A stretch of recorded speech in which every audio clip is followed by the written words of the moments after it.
Hello दोस्तों, save education channel पर आपका स्वागत है। आप सभी ने गुड न्यूज सुन ली होगी और मैंने भी एक शॉर्ट डाल दिया था कि पशुपालन के फॉर्म है वो ओपन हो गए हैं और पशु परिचर की जो पिछले दिनों से तैयारी कर रहे थे वो देख लो अब अपने आप ही आगे हो गई। अब हड़बड़ाहट किसको हो रही है? हड़बड़ाहट उसको हो रही है जो सोच रहा था कि कांग्रेस की निकाली हुई वैकेंसी है, नहीं आएगी, बीजेपी नहीं निकालेगी, न्यू वैकेंसी आएगी। लेकिन मैंने बार बार यही बोला था आपको कि ये वैकेंसी आएगी। ये 5 वैकेंसियां हैं, दोबारा से संशोधन निकाल दिया है और कहा है कि जल्द ही इसके फॉर्म खुलेंगे। उसके बाद चुनाव होने के आचार संहिता थी, उस टाइम बंद कर दिया गया। उसके बाद चुनाव हुए, मंत्रियों ने अपना काम संभाला और उसके बाद जैसे ही इन्होंने अपने 100 दिवसीय कार्य योजना चालू करते ही इन्होंने पशु परिचर के फॉर्म ओपन कर दिए गए हैं। लेकिन इसके अंदर बात यह है कि जो पिछले दिनों से तैयारी नहीं कर रहे थे अब अचानक से हड़बड़ाहट में उठे हैं। वो हड़बड़ाहट के अंदर सोच रहे हैं क्या पढूं क्या नहीं पढूं, क्या सिलेबस है क्या नहीं है।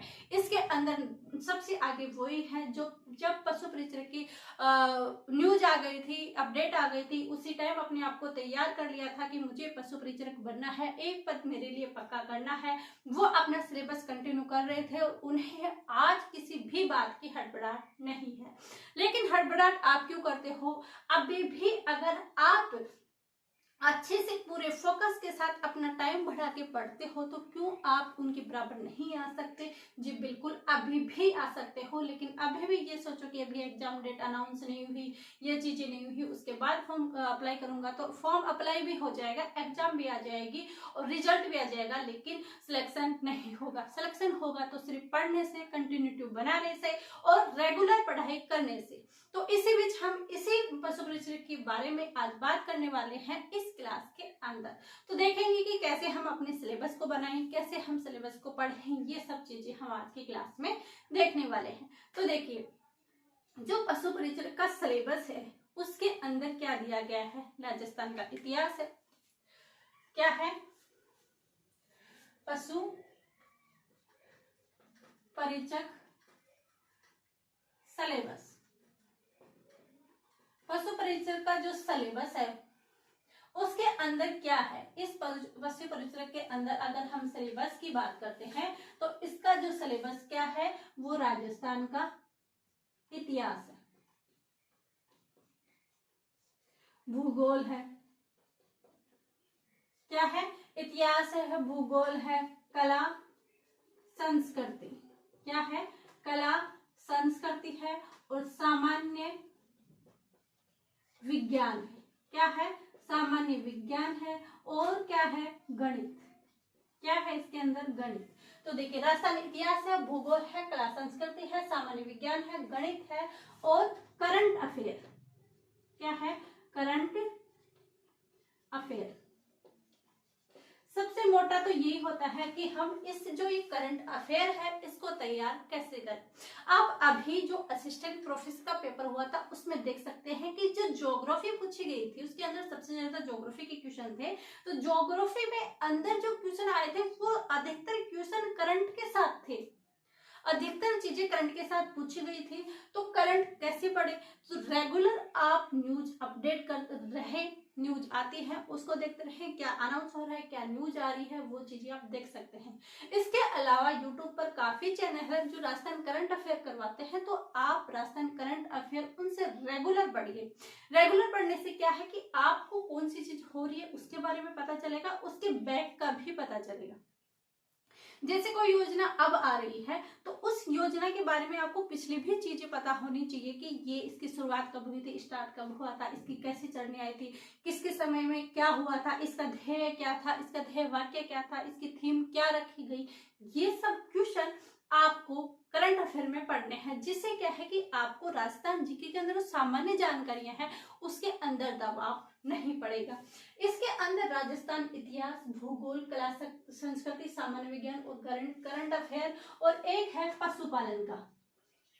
पशुपालन का। जैसे आपको पता है कि पशुपालन 45 का और इतिहास भूगोल ये सब राजस्थान जीके के अंदर कितने क्वेश्चन आएंगे, 105 आएंगे। हमारे जो यूट्यूब ये चैनल है इसके अंदर राजस्थान भूगोल के अंदर क्या करवाया गया है, अधिकतर चैप्टर हो चुका है, यानी भूगोल का लगभग 60% सिलेबस हो चुका है।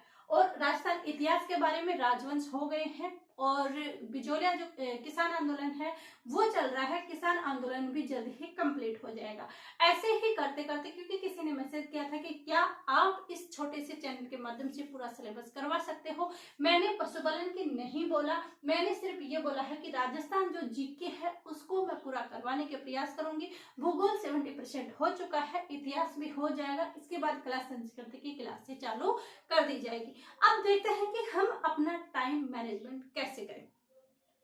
तो देखिए, अगर आप एक सब्जेक्ट को 2-2 घंटे भी पढ़ते हो तो आपका सिलेबस अच्छे से हो जाता है। जैसे आपने ये तीनों सब्जेक्ट उठाए, कौन से उठाए, इतिहास हो गया, भूगोल हो गया। इसके अंदर इतिहास आपने 2 घंटे पढ़े, फिर इसके बाद भूगोल आपने 2 घंटे पढ़े, और सामान्य विज्ञान को अभी और कला संस्कृत को एक में छोड़ना है और हमें 2 घंटे गणित लेना है। आपका सिलेबस गणित का कंप्लीट भी हो जाए, लेकिन गणित के ऊपर कंटिन्यू प्रैक्टिस आपको जारी रखनी है।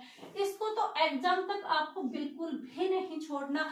जितने भी बुक्स लानी है, जितने भी प्रीवियस ईयर क्वेश्चन करने हैं, सारी चीजें आप इसको करते रहें। जैसे ही आपके इतिहास या भूगोल कंप्लीट होती है उसके बाद एक एक उठा ले, क्योंकि इतिहास और भूगोल कब हो जाएगा, लगभग इतिहास 1 मंथ में कंप्लीट हो जाएगा, इतना ही है, 1 मंथ में कंप्लीट हो जाएगा। भूगोल का आप मान सकते हो कि 1.5 महीना लगेगा, लगभग 1.5 महीने के लगभग ये हो जाएगा। कला संस्कृति वही 1 महीने की है, सामान्य विज्ञान में आपको टाइम लग सकता है। तो इसके अंदर क्या है कि आप शुरू में ये तीनों सब्जेक्ट उठाएं, इनको पढ़ें, अच्छे से याद करें, रिवाइज करते रहे।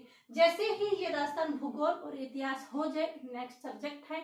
और ये नहीं कि इतिहास और भूगोल हमने पढ़ चुके हैं और अब हमने सामान्य विज्ञान चालू कर दिया है, सामान्य विज्ञान पढ़ रहे हैं, इतिहास भूगोल को हमने टच भी नहीं किया है। ऐसा नहीं करना है, क्योंकि ऐसा करोगे तो आप भूल जाओगे। तो सामान्य विज्ञान भी पढ़ते रहिए, इसके साथ ही जो आपकी पिछली वाली चीजें हैं, इतिहास पढ़िए, भूगोल पढ़िए, मैथ कंटिन्यू अधिक से अधिक क्या कीजिए, क्वेश्चन निकालिए, ऐसा कीजिए तो आपका 100% सिलेक्शन हो सकता है। करंट अफेयर आप डेली की बनाए, करंट अफेयर डेली की ले। और पशुपालन तो देखो 2 घंटे ये हम पढ़े, कितने घंटे हो गए, 6 घंटे, 1 घंटा हमने करंट अफेयर को दिया। और पशुपालन के लिए ये मान लो हमने 6, 7, 8 और 9, यहाँ पर भी हमने 2 घंटे दे दिए। बल्कि पशुपालन में कोई ज्यादा हार्ड वाला काम नहीं है, उसमें ओनली 3 या 4 ही चैप्टर, जैसे गायों की नस्लें, भैंसों की नस्लें, इन नस्लों के अंदर ही टाइम लगेगा। बल्कि जो ऊंट की नस्लें हैं वो 9 नस्लें हैं, छोटी छोटी नस्लें हैं, छोटी छोटी बातें हैं, मुर्गियां हैं उनकी भी कमी है, मुर्गियों के अंदर थोड़ा आपको पढ़ने में हार्ड लग सकता है। बल्कि गायों के अंदर ये सारी चीजें आप पढ़ोगे तो ज्यादा टाइम नहीं लगेगा। कंटिन्यू अगर आप पढ़ते हो तो ज्यादा टाइम नहीं लगेगा। यदि आप पर डे अपना शेड्यूल ऐसे बनाओ कि मेरे को 9 घंटे पर डे पढ़ाई करनी है। कितने घंटे, 9 घंटे। 9 घंटे के अंदर आपको इतना बनाना है कि मेरे को 2 घंटे इतिहास पढ़ना है, 2 घंटे भूगोल पढ़ना है, 2 घंटे गणित पढ़ना है और 2 घंटे पशुपालन का पढ़ना है, 1 घंटा मेरे को करंट अफेयर का पढ़ना है।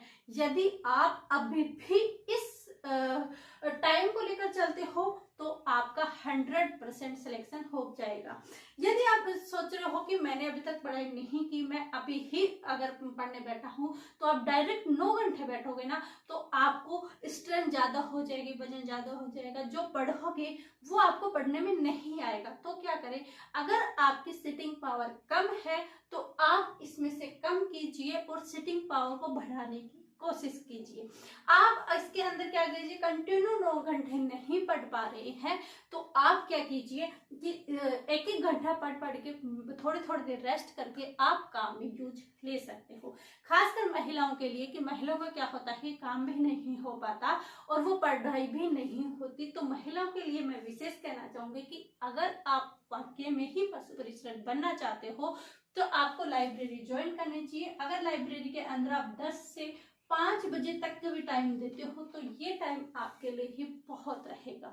क्योंकि अच्छे से पढ़ने, पूरी कंसिस्टेंसी से, पूरा ध्यान लगाकर, ऐसे नहीं कि मैंने 9 घंटे का टारगेट कर लिया, मैंने 10 मिनट अपनी किताब उठाई, 15 मिनट मैंने किताब पे ध्यान लगाया, 10-15 मिनट मैंने किताब पढ़ी, फिर देखा कि किसी का मैसेज तो नहीं आ गया, फिर अगर किसी का मैसेज आ गया तो सोचा कि इसको रिप्लाई करूं, उस रिप्लाई के अंदर आपको 1 घंटा लग गया, आपको पता भी नहीं चला। तो ऐसा नहीं करना है। अगर सोचा है कि मेरे को पढ़ना है, पशु परिचर्यक बनना है, तो सोच लिया कि 1 घंटे में मेरे को इतने पेज पढ़ने हैं तो पढ़ने हैं, और वो भी ऐसे नहीं पढ़ तो बुक तो ले रखी है हमने यहाँ पर और ध्यान हमारा कहीं और जा रहा है, तो ऐसा नहीं। अगर हम ये पढ़ रहे हैं तो हमारा पूरा ध्यान यहीं पर होना चाहिए, बुक के अंदर, अदरवाइज हमारा कहीं पर भी ध्यान नहीं जाना चाहिए। अगर आप पूरा ध्यान ऐसे करके पढ़ रहे हो, 9 घंटे की जगह अगर आप 6 घंटे भी अगर ऐसे पढ़ते हो, तो आपका सिलेक्शन के करीब पहुंच जाते हो और अपने आप ही एक उत्साह बन जाएगा। अभी आपको, अगर आपने पढ़ाई नहीं किया, एकदम से पढ़ोगे तो आपको वजन लगने लगेगा, लेकिन जैसे ही आपने पढ़ाई कंटिन्यू की तो आपके एक उत्साह सा होगा, और उस उत्साह के अंदर पढ़ना अच्छा लगता है। दूसरी, पढ़े कैसे। कोई भी चीज है, यदि हमने पढ़ी की कोई लाइन, हमने ये लाइन पढ़ ली, बड़ी बोरिंग लाइन है ये चीजें, तो क्या करें, इसको अपने जीवन की कहानियों से जोड़े। कोई भी लाइन हमने पढ़ी, उसको इस तरीके से पढ़िए कि अपने जीवन से जोड़े, और जो लाइनें बनाए वो इतनी ऊटपटांग सी बनाए, इतनी ऊटपटांग से बनाए कि वो आपको हमेशा के लिए याद हो जाए। क्योंकि अगर आप ये सीधी सीधी बातें याद करोगे, एक दिन याद रहेगी, 2 दिन याद रहेगी, लेकिन भूलने की जल्दी संभावना है। इसके साथ ही अगर आप कोई चीज लेते हैं, उसको लेकर ऊटपटांग सी चीजें बनाते हैं, तो वो चीजें आपको अच्छे से याद हो जाएगी। और पशुपालन के, पशुओं की क्या करें, चित्र बनाकर, डायग्राम बनाकर पढ़े, भूगोल की डायग्राम बनाकर पढ़े।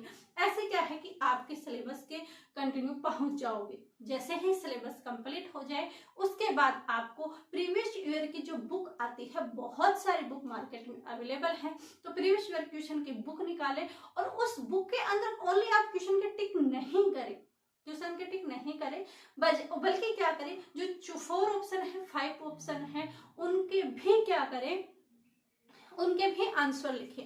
और अब OMR शीट ले आए, क्योंकि हमारी आदत है 4 गोले भरने की और गोले छोड़ने की भी, जो क्वेश्चन नहीं आता उसका गोला छोड़ने की भी है, तो OMR लेके आए, 5 गोले वाली लेके आए, उसके अंदर आप उसकी भी साथ में प्रैक्टिस करें। जब सिलेबस कंप्लीट हो जाए उसके बाद का ये करें।